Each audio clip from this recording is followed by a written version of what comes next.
Last time we left you with a woman, no name, no past, no identity, but today we go deeper, and what we find is far more disturbing than anyone ever expected. Don't skip a single second. Every detail in this case is a piece of a puzzle that was never meant to be solved. Welcome back to Cold Ink. If you haven't watched part 1 yet, go back and watch it now, because what we reveal today will only make sense if you know where this story began. And if you are new here, subscribe and hit the bell. These cases don't wait. When Norwegian investigators decoded her notebook, they found something extraordinary: a detailed travel log, dates, cities, initials, but no full names. She had visited 14 cities across 6 European countries in less than 2 months. That is not a tourist. That is not a businesswoman. That is an operative.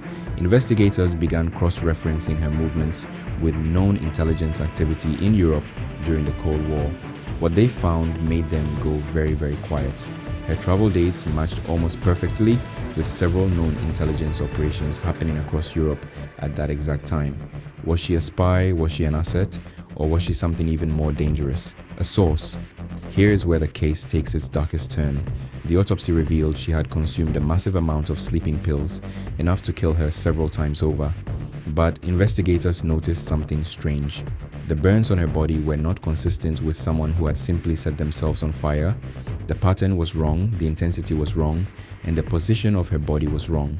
She did not lie down to die, she was placed. Someone had been there, someone had watched, and someone had made sure she would never be identified. Stay with me, because the final piece of this case is the one that will stay with you long after this video ends. In 2016, Norwegian authorities reopened the case. New DNA technology, new forensic methods, new hope. They extracted DNA from her teeth. They rebuilt her face using forensic reconstruction. They went back to every hotel, every witness, every record. And after all of that, after 50 years of waiting, they still could not identify her.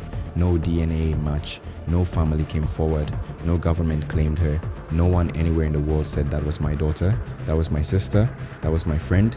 Think about that. An entire human life erased so completely that not a single person on this planet came forward to claim her. Either everyone who knew her was too afraid, or the people who erased her were powerful enough to erase everyone who knew her too. The Isdal Woman was buried in Bergen in 1971. Her coffin was sealed, her grave marked only with a number, not a name, a number. In 2017, her remains were exhumed one final time for advanced DNA testing. The results were shared internationally, and still nothing. She remains to this day the most mysterious unidentified person in European history. This is Cold Ink, and some cases were never meant to be solved. If this story stayed with you, subscribe, hit the bell, because next time we go deeper into Europe's darkest unsolved secrets. A new case, a new mystery, and as always, the truth is never what it seems. This is Cold Ink, and this case is finally closed.